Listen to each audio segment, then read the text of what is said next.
sitting from New Delhi, this is a frustration that a lot of security analysts over here sort of voice all the time. A lot of American commentators, are different because you've actually gone deeper into this. Why is Pakistan given a free reign over here? Because they're not. You hadn't asked about that part yet, but I have I'm a whole coming. section in my book about that. Exactly. Yeah, no, So you talked about the Bojinka plot, Ramzi Yusuf. You talk about Khalid Sheikh Mohammed. You talk about Osama bin Laden, Abu Zubaydah. These are all this is the elite class of Al Qaeda, all found in Pakistan. You have the startings of, the nuclear sort of issue with North Korea, in Iran, all have their origin stories written in Pakistan. You have Muammar Gaddafi sending nuclear material to Pakistan. All of this is documented in State Department cables. So you have these two huge bogies over here. What is this sort of love story that American presidents have with Pakistani military dictators? Well, in the 1980s, it was all about sticking it to the commies. That was the enemy. And whoever we have to work with, fine. And they knew all along that the Pakistanis were developing nuclear weapons. And they tried to kind of dissuade them from it, but they weren't willing to make them stop because they needed their cooperation for the war in Afghanistan. That was the motivation there. In fact, if you go back one, A.Q. Khan stole those documents from a company called Urenco, which was like a joint international company. And the CIA knew that he stole the stuff, and they let him leave the country with it because they wanted to see where he'd go. And, they were part of that and let that happen. And then, yes, it's true that he sold aluminum tubes to North Korea, although I don't believe they ever did anything with them. All of their nuclear weapons have been made out of plutonium since then from their Soviet-built old Yongbyon reactor. So whatever experiments they ever did with enriching uranium doesn't seem to have had any effect on their nuclear weapons program. What they gave to Iran, it's true that Iran has used that, but again, not for nuclear weapons, just for a civilian program, at least so far. And Iran only turned to A.Q. Khan because Bill Clinton wouldn't let them buy light water reactors from China, which light water reactors produce waste that cannot be converted into nuclear weapons fuel. So Bill should have just let them build the light water reactors. We might have never had this controversy over their uranium enrichment or any of this whole time if he'd just done that.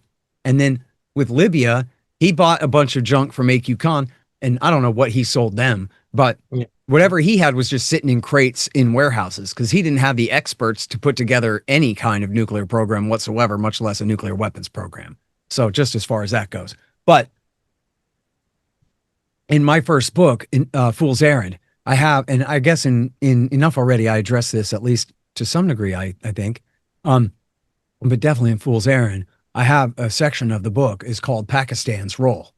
And it explains how Afghanistan is Pakistan's strategic depth. In the event that they get into a nuclear war with India, they need to be able to retreat into Pakistan. And so it was in their interest the whole time that America was fighting to install a Tajik, Uzbek, and Hazara coalition alliance in Kabul at the expense of the Pashtuns.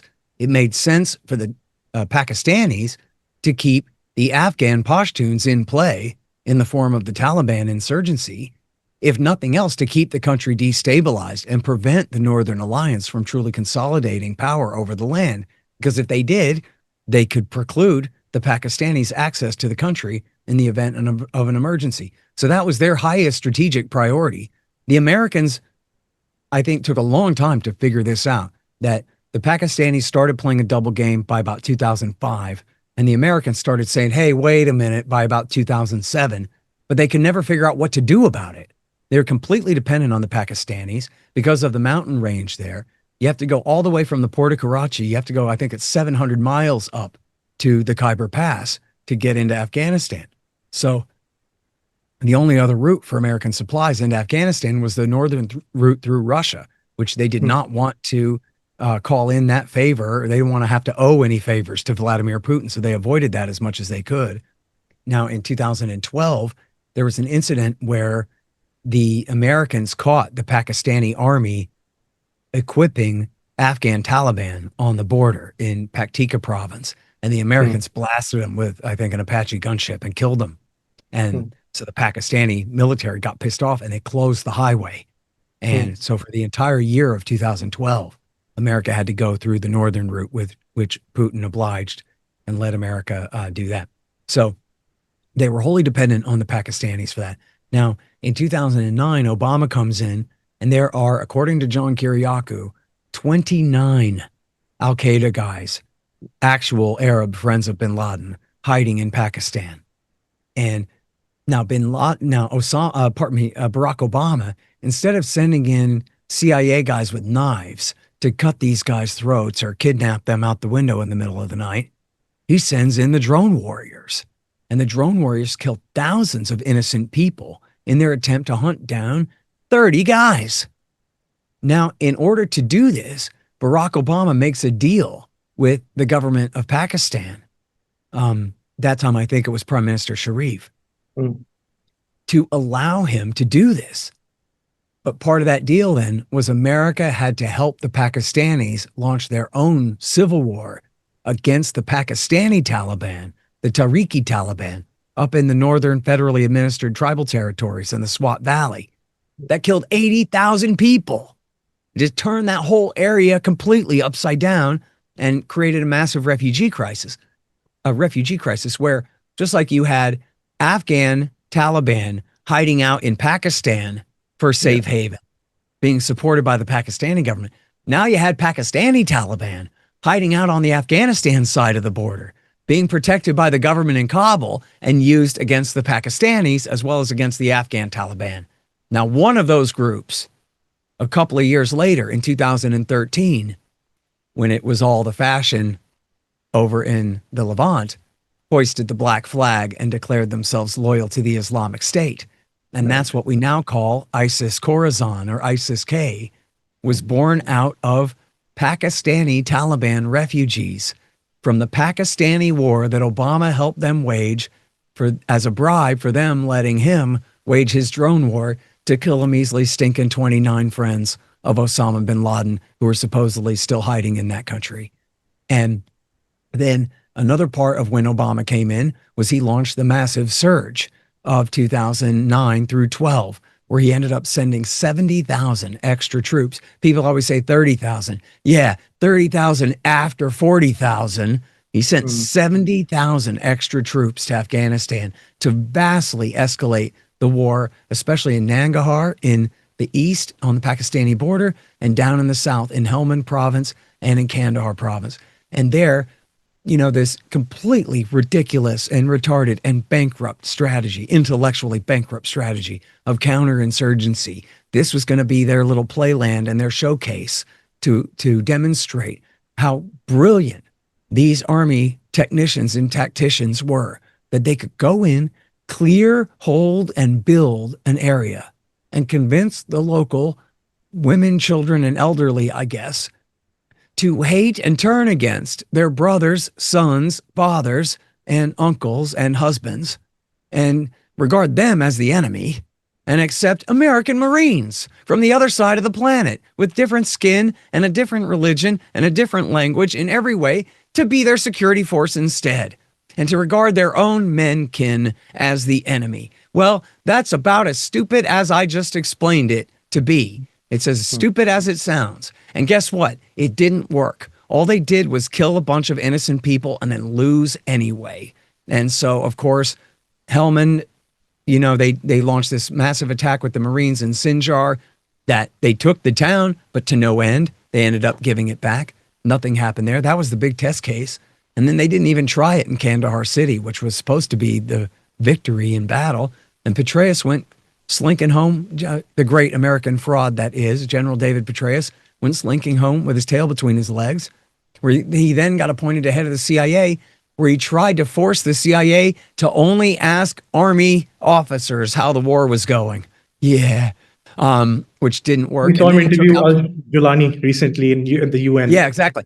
I was just going to say, then he took Al-Qaeda's side in Libya and then Syria before he got caught leaking above top secret documents to a prostitute who was writing a book about what a great guy he was. And these were documents describing conversations he had with the president about American strategy and foreign policy, the highest level of classification that could possibly exist. And instead of getting life in prison, he got a slap on the wrist. And now he gets to go around, being an investment banker and parading around with a slayer of Americans who, David Petraeus helped arm up the Sunni insurgency in Mosul in 2004. Well, guess what?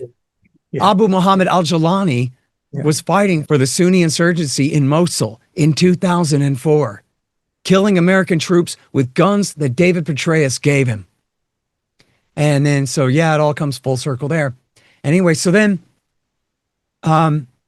essentially, again, the war was an attempt to prop up this coalition of Tajiks, Uzbeks, and Hazaras, who are about 20% of the population each, making up 60% majority when combined, but against the 40% plurality population, the Pashtuns.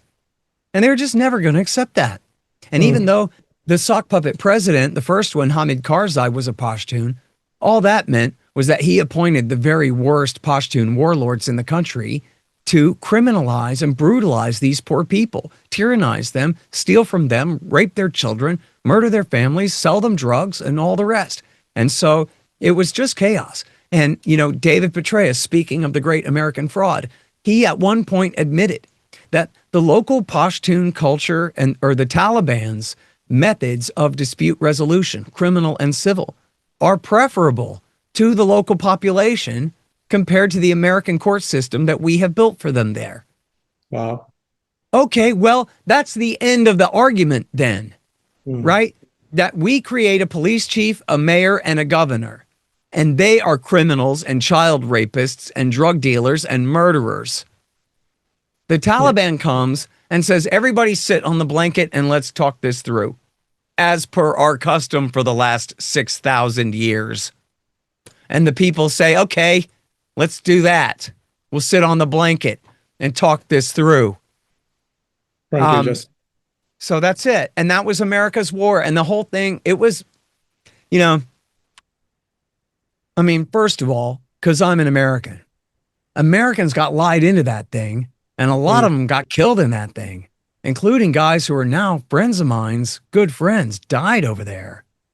Friends of mine, you know, fought really hard over there, damn near died, and did kill people because they signed up to protect this country from enemies that threaten it. Not because they signed up to be an errand boy for some agenda, but they got used and abused. And 2,500 of them almost got killed. And many tens of thousands of them got maimed. Yes. At the same time, they killed high tens of thousands, maybe more than 100,000 people there, maybe more than 2. I don't know if anyone really knows. If we calculate the excess deaths, how many people died in the Afghan war that otherwise would not have, even under Taliban rule and the economic life as it was circa the year 2000 or something like that, it's in the high hundreds of thousands of people who died who otherwise would have lived from either just malnutrition or uncurable, or pardon me, normally easily treatable diseases going untreated, and just overall deprivation, lack of quality of life. And you could add in, all other things being equal, the advance in the quality of life that would have been taking place under Taliban rule had America stayed out the whole time. Just ipso facto, there would have been more hospitals. There would have been more roads.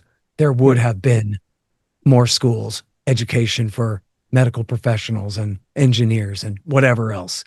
Yes. All other things being equal, they would have had much more capital investment in actually building their society, which of course, that's a whole other part of the story too, is the giant scam of the State Department paying these contractors for all these absolutely ridiculous infrastructure projects that a local, actual, natural, or you know, somewhat popularly supported government would never try to do. Like build a giant dam that no one can operate in the middle of nowhere, where there's no electric lines to anywhere from there anyway. And the whole thing, you sink $10 billion into the desert. You know, never mind 10 million on a school here or there. I mean, we got absolutely, they did road projects that you just would not believe, that of course went all completely to hell and were nothing but boondoggles the whole time. And the whole time with all that aid money going in many cases, probably most cases, directly to the Taliban, who are the ones accepting the money and then using it for their insurgency against the United States. You even have situations where you have convoys of American supplies headed way out to the countryside to an American fire base out there. And they're paying the Taliban to drive the front and rear car to provide security for the American convoy, to go Right. drop off the fuel where we're paying $1,000 a gallon or whatever it is to get the fuel out there.